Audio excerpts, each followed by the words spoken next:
du personnage qui nous intéresse cette semaine est tiré du livre de Juges, du chapitre 13 au chapitre 16 de la Bible. Samson, prénom peu fréquent, vient de l'hébreu Simson qui signifie petit soleil.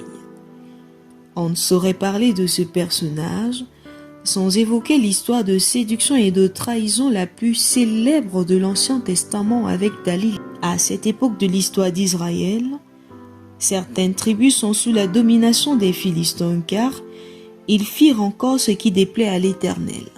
Dans le but de délivrer son peuple, l'ange de l'Éternel apparut à la femme de Manoah de la tribu de Dan jusqu'alors stérile, qu'elle enfantera un fils. Cet enfant sera consacré à Dieu dès le ventre de sa mère. Il sera donc soumis à des lois qui impliquent notamment que le rasoir ne passe jamais sur sa tête et qu'il ne consomme jamais d'alcool. Pour cela, quelques recommandations seront faites par l'ange à la femme de Manoah, à savoir qu'elle ne devait boire ni vin, ni liqueur forte, et ne rien manger d'impur. Après ces événements, la femme enfanta un fils et lui donna le nom de Samson. Samson, dans la Bible, est représenté comme un héros d'une force herculaire, force qui doit à la longueur de sa chevelure.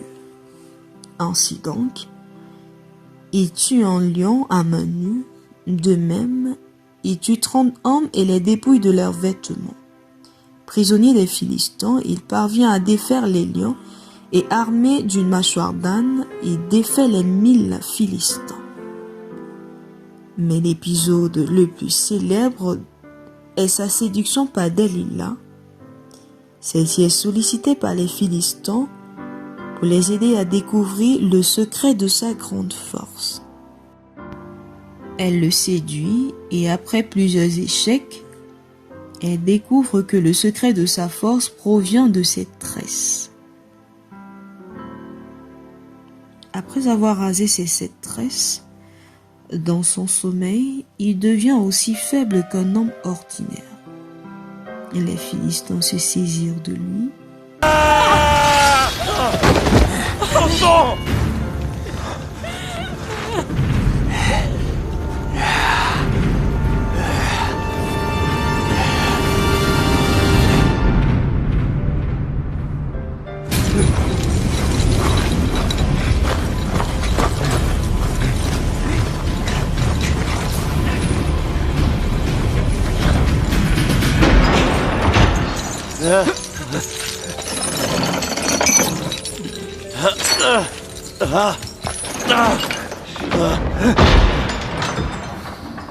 Et crevait ses yeux. Enfermé dans un cachot à Gaza, Samson sortira pour divertir lors d'un sacrifice à leur dieu Dagon. La maison était remplie d'hommes et de femmes, des princes des Philistins étaient présents. Alors que ses cheveux avaient commencé à repousser, il invoqua l'Éternel en ces mots. Seigneur éternel, souviens-toi de moi, je te prie. Ô Dieu, donne-moi de la force seulement cette fois, et que d'un seul coup, je tire vengeance des Philistins pour mes 2 yeux. Dieu, donne-moi ta force une dernière fois. Laisse-moi mourir avec les Philistins.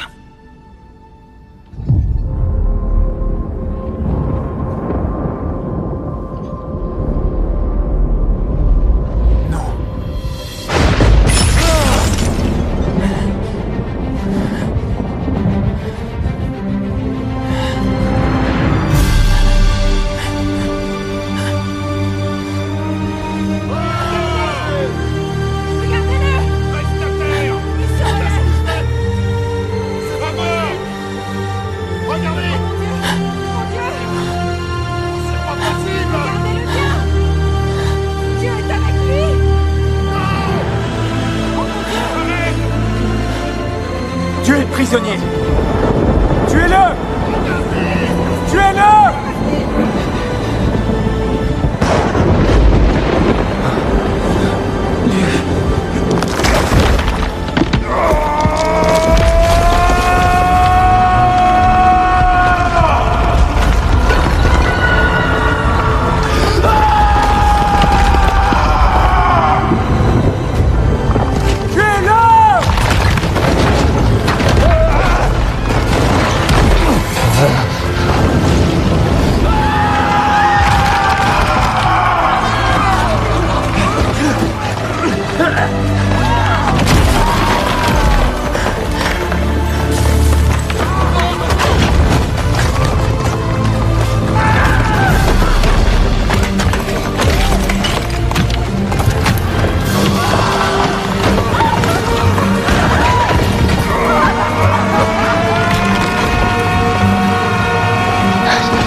écrasa les 2 colonnes du palais, les mains nues.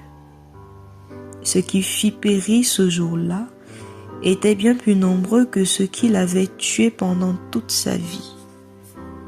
Ses frères l'enterrèrent dans le sépulcre de Manoah son père.